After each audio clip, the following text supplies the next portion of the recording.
Do I want to get into a really dark one? Yes. This one is crazy. And this is also one that's probably going to haunt me for a while. One that is probably going to have a lot of you torn. I'm going to go ahead and, just to be courteous, put a trigger warning on this. It does have to do with threats of violence. No one actually gets hurt, but there is a credible threat of violence in this story. So if that's not something that you can handle hearing, one, I'm amazed you're subscribed to my channel. Not that I make a lot of credible threats of violence, but just that I tend to be a bit more offensive than this. This is one of the first times I've even done a TW, but I'm trying to get better at it. But you might want to skip ahead past this story, but you also might not. It's a really interesting story. All right. Am I the a-hole for telling my now ex that she made it hard for me to not KILL her after what she did? Sorry, I can't say these things. YouTube bans me. What's a funny substitute word for KILL that's not unalive? What's like a funny, appropriate one? Let's get creative with this. Best alternative word for murder, please? Should I just use homicide as a verb? That's kind of funny. For telling her that she made it hard to not homicide her. Are we allowed to say that? I'm gonna have to just to not perish her. That's a good one. I like perish. Scott, you're in the lead. Delete is a good one. Okay, Kidfred and Zeta, I think it was, both tied for delete. Okay, wasted like in GTA. Carl, that's another good one. Banished to the Shadow Realm is another good one. Looks like you're going to the Shadow Realm, Jimbo. Okay, that's how we're gonna say it for the rest of the story. Thank you guys so much. But if I catch another one, I might switch. Disassimilate. I feel like that's a different one. That's like people going back to their Native American names. Bop. Gave her the old boop. Boop. We booped her. Alright, that one might be the new one. Boop might be funnier than delete. I don't know. Okay, I gotta get to it. First, let me say, I did not lay a hand on my now ex. I never laid a finger on any woman in my life. Ashley is a 26-year-old female, and me, a 28-year-old male, have been together for a little over a year. To be honest, most of the relationship was good until we reached the year mark. I first started to notice messages from my friends and family going missing. Invites to hang out that we discussed never reached me. I thought I was going crazy at first because my own text conversation didn't make sense to me. Until I caught her deleting a conversation I was busy having with my cousin. I flipped out because why the hell would she do that? And we were having a conversation about a surprise birthday for my 80-year-old grandmother. My mother in my eyes. This was the first time I saw the other side of her. The yelling, the screaming, saying, why am I always planning things without her? No, I haven't planned anything without her. She's always been invited, including in the planning. What pissed me off more is the fact that she was trying to make me the bad guy, even after I asked her input multiple times in this party for my grandmother, and she was deleting the texts. I apologized for making her feel that way, and promised to include her more. Me and my family and friends stay a considerable distance from each other. I'm 16 hours away from my family, so everything has to be planned. I've also noticed whenever we have plans for us to hang out with my family or my friends, she always has to come up with something at the last minute that she desperately needs my help with, but never something when we hang out with her friends or her family. I did mention this, but she managed to convince me that it was just a coincidence. I never hear my phone ringing, but always find missed calls on my phone, and my phone conveniently is on silent for something even though I didn't do it. She denied doing it, however. I actually thought I was going crazy multiple times. I'm going to go ahead and read Matt's comment here. Gaslighting 101. This is the definition of gaslighting. The last straw was 4 days ago. My grandmother had a heart attack and died in the hospital 2 days later. I didn't receive any text or calls regarding this from anyone. My girlfriend had blocked everyone, from my family to my friends, on my phone. I initially thought my phone was quiet, but we are adults and life gets busy, so I didn't think much of it. That was until I ran into one of my old friends at the grocery store and he gave me his condolences for my grandmother. I asked what he was talking about. He told me about my grandmother. I took my phone out of my pocket and saw that everyone was completely blocked. When I unblocked them, the messages came flooding in. I had hundreds of missed messages. I left everything and ran back home to get my car. We live in a completely state about 16 hours away from my family. When I got home, my girlfriend greeted me with a smile, like she did nothing. I exploded on her. I lost it. I asked, why the would you block everyone that meant something to me? I yelled at her. My grandma died, and I had to find out from some random old friend that just happened to see me. All she said was sorry, but that she did it for us. My friends and family were preventing us from being together. She had to do it. I have never been that angry in my life. I wanted to lay her out. I wanted to beat her to DEATH in that moment. I've never been that close to hitting a woman in my life. I told her to get her and to get out of my house.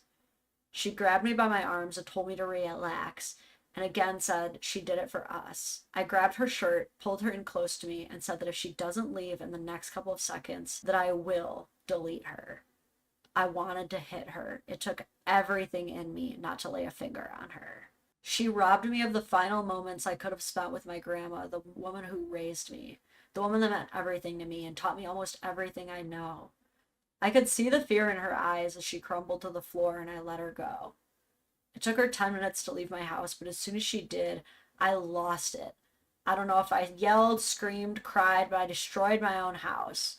All I remember was this overwhelming rage. I don't even remember half the drive to my grandparents' house. That's where I am currently now, as the funeral preparations are being made. When I first arrived, my family exploded on me, asking where I've been, why I didn't answer them. I explained the situation, and though I think they do believe me, I could still see the disappointing looks in their eyes.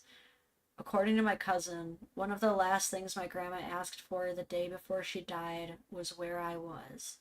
My girlfriend robbed me of that. She robbed my grandmother of that. My now ex surprisingly did tell our mutual friends what happened as the whole truth. They all said that what she did was wrong and that I have every right to break up with her, but that I went too far by threatening to hurt her.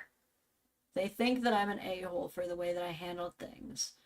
Although my actions in those moments weren't the best and I am ashamed, I cannot in words describe the anger, rage, and betrayal I felt. We'll give additional details if anyone wants them. But am I the a-hole for telling my girlfriend that she made it hard not to delete her after what she did? Yeah, this was a story where I went into it thinking, yeah, there's no way you're not going to be the a-hole. You can't just say something like that to someone. And then when I got to the part where the grandma was asking where he was, I don't know, couldn't really be too mad at him anymore, I must admit. What basically happened here is the definition of reactive abuse. Reactive abuse is when you are behaving in a way that could technically be described as abusive. However, it's incredibly outside of your typical character, and it's not something that you would have done if you were not pushed by someone else's incredibly abusive behavior so far. And in this situation, she literally pushed him to his absolute point. I think that if she didn't have the common sense to leave when she did, who knows how this could have ended. And then he wouldn't have a chance to ask us if he was the a-hole. He just would be one. There'd be no way for him to explain this away, you know? Do you think that if he had gone through with it, let's say she didn't leave, she just kept pushing him, or worse, continued to blame him or gaslight and say, it wasn't me who deleted those messages, to a point that he just snapped, do you think he'd even have a case? I think the story proves we gotta teach our boys about abuse and how to avoid women like this. Well said, Samantha. I think that that's kind of one of the unfortunate negative side effects of pushing our boys so much to be like, you know, you always treat a woman with respect, you never lay a hand on her. Like, of course, those things are true. However, not all abuse is physical.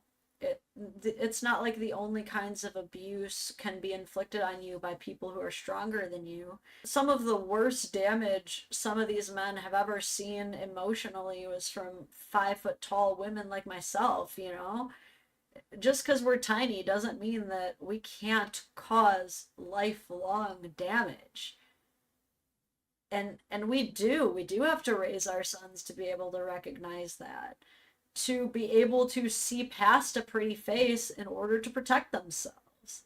Funny how I did it for us typically leads to no more us. What a crazy unhinged belief system too. It's sad how often this happens and how scary it can become. You know, it really makes you wonder how many situations of someone absolutely losing it weren't because of this, you know? That's just crazy, is that he's 1000% a victim, and yet solely because he was raised by such a strong woman. His grandma ironically saved her life, didn't she? That woman will probably never fully understand that she robbed the person who saved her life from her own actions. You can't do that to a woman for so long before you know, you can only do so much before there's some reactive decisions that are made. I'll say that. And it's one of those tough things because it's like you're not in the right state of mind. But there's also this to consider. He doesn't regret doing it, necessarily. Yes, he's saying he's ashamed of his actions, but he's kind of like, still don't think I'm the a-hole, though. So let's vote on this. This is one of the toughest am I the a-holes ever, but I'll read it exactly how he phrased it. Am I the a-hole for telling my now ex that she made it hard for me to not boop her after what she did? 1 for NTA, or just vote not NTA. Yeah, forget the number system. Just say NTA or YTA. I don't know why I'm saying numbers. I'm not going to read that comment, Big Zilla, but not out loud anyway. Is it understandable? Sure, but dude is still the a-hole. Sebastian says a-hole. I've said this before in multiple streams, but I've never, ever, ever wanted to physically harm a partner, despite what they've done to me. I've never been pushed quite to this limit. All right, we're going to take the majority vote, though. Y'all are voting not the a-hole. You got pushed a little too far, buddy. That wasn't the normal you saying.